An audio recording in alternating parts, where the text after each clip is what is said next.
Bwana Yesu asifiwe sana. Nikusalimu kwa jina la Yesu. Niite Askofu Justin. Ni siku nyingine tena, mtu wa Mungu. Barikiwe sana wewe ambaye umeendelea kunifuatilia kwa sehemu mbalimbali, sehemu za Ulaya na sehemu za Afrika. Mungu akubariki sana. Lakini pia ni ukumbushe tu kwamba juzi tarehe 25 mwezi wa 7 2026 nimefungua channel mpya, nimefungua account mpya YouTube inayofahamika Waokoke TV Tanzania. Waokoke TV Tanzania.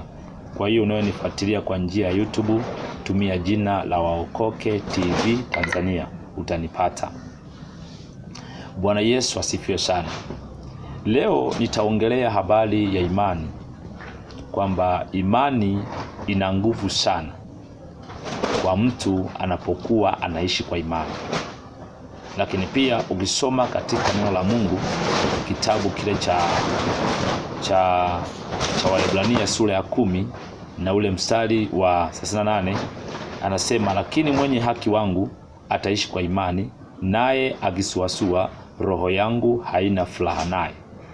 Kwanza hapo neno la Mungu linatuweka wazi kwamba mwenye haki wa Mungu ataishi kwa imani, naye akisuasua roho ya Mungu, yani Roho Mtakatifu, hana furaha na wewe, kwa sababu umekuwa na mashaka juu ya kumwamini Mungu. Na ndio maana leo tumekuwa na waombaji wengi wanaomba vizuri, ila hawana imani ya kupokea kwamba walichomuomba Mungu anaweza akawapa. Leo tumekuwa na waumini makanisani wanaombewa, ila hawana imani ya kwamba watapona, kwa sababu ya imani kuwachanga ndani ya mioyo yao. Sasa imani inapokuwa imeshikamana vizuri ya kumwamini Mungu, lazima Mungu akujibu. Lakini pia tambua, imani ina nguvu ya kung'onga hata magonjwa yaliyoko ndani ya mtu, ya kung'onga hata laana iliyoko ndani ya mtu. Imani ina nguvu sana. Unapokuwa unaishi kwa imani, ile imani inakulinda mahali popote unapoenda. Na ndio maana watu leo wanamuasi Mungu, wanashindwa kumwamini Mungu. Kwa sababu gani? Wamepungukiwa na roho ya imani. Leo watu wanaabudu mambo ya ajabu kwa sababu wamekosa msingi wa imani, wamekosa neno la uzito la kumwamini Mungu wao. Unakuta mtu anaamini mambo ya kipepo yanaweza makubwa kuliko kumwamini Mungu wake, kwa sababu amepungukiwa na imani juu ya Mungu wake. Sasa unapoishi kwa imani ya kumwamini Mungu, cha kwanza usiwe na mashaka. Amini kuwa Mungu anaweza akafanya mambo makubwa katika maisha yako unapomwamini bila mashaka. Lakini ukiwa na mashaka, Mungu hapo hawezi kuja, kwa sababu neno lake alisemi uongo. Waebrania 10:38 nasema, mwenye haki wangu ataishi kwa imani, naye akisuasua roho yangu haina furaha naye.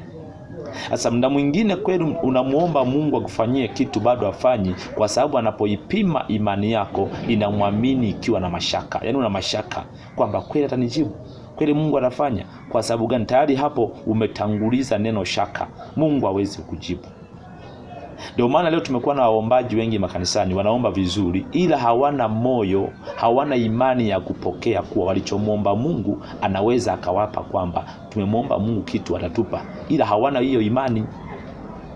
Kwa hiyo imepelekea watu wengi kuona kama vile makanisani hakuna utukufu wa Mungu wala hakuna Mungu. Kwa sababu gani? Kwa sababu imani zao ni haba juu ya Mungu wanaomwamini.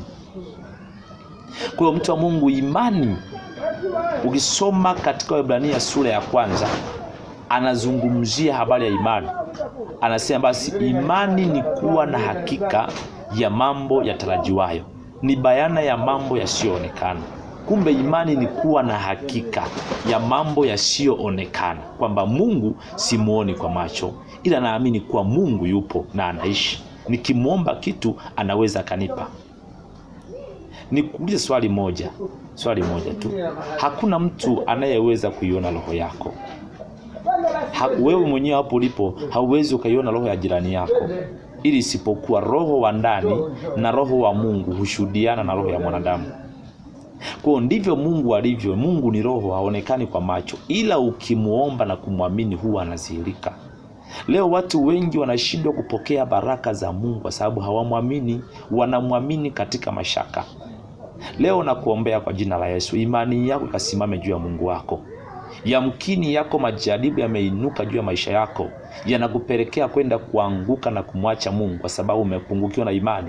Hemu simama tena, mwambie Mungu, nimerudi tena magotini kwako, ninakuomba toba, nirudishie moyo wa imani, ni kuamini wewe. Jamani, Mungu yupo na anaishi na anawapenda wale wampendao. Kwa hiyo amini kuwa Mungu atafanya makubwa ndani yako. Usikubali chochote kikuondolee imani juu ya Kristo, kwa sababu imani inalindwa. Lazima uilinde imani. Ilinde imani yako. Ukipoteza imani, umepoteza mahusiano yako na Mungu wa mbinguni. Umepoteza chaneli ya ibada yako ya mbinguni ukipoteza imani juu ya Kristo. Ndio maana ukisoma katika Warumi sura ya 10 mstari ule wa 9 nasema, kwa sababu ukimkiri Yesu kwa kinywa ya kuwa ni Bwana na kuamini moyoni mwako ya kuwa Mungu alimfufua katika wafu, utaokoka.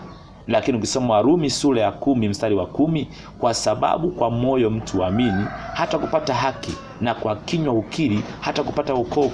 Kwa maana yake unapomwamini Yesu kwa moyo wako bila mashaka, unapata ile haki ambayo umeibiwa na shetani. Labda mwingine umeibiwa afya, umeibiwa ndoa, umeibiwa uzao, umeibiwa biashara, umeibiwa nini. Unapomwamini Mungu bila mashaka, anakupa haki yako.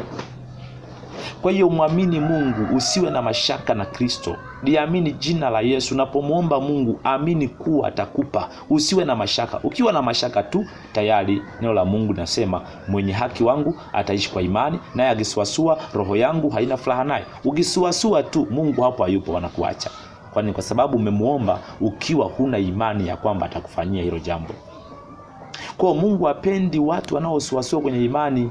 Atamani kuona watu wenye kusimama na kumuomba Mungu akiwa thabiti bila mashaka. Kwa mtu wa Mungu, usikate tamaa. Yamkini liko jaribu kubwa kwenye maisha yako, unapitia changamoto nyingi. Simama kwa imani, kwa kweli kabisa. Imani ya kweli huwa inamfanya Mungu afanye milango juu ya mtu. Usipokuwa na imani, hata kama ungeomba namna gani, kwa sababu huna imani. Kwa rafiki yangu, katika jina la Bwana nikutie moyo sana. Simama juu ya imani ya kumwamini Yesu. Acha kuamini maimani fake power. Amini imani ya kweli kwa Yesu yupo na anaishi. Mkiri kabisa, amini kwa imani kuwa anaweza kufanya mambo makubwa kwenye maisha yako, na ukatoboa kimaisha, ukatoboa kihuduma, ukabarikiwa kiuzao, ukafika mbali kwenye hatima yako. Muamini Yesu bila mashaka.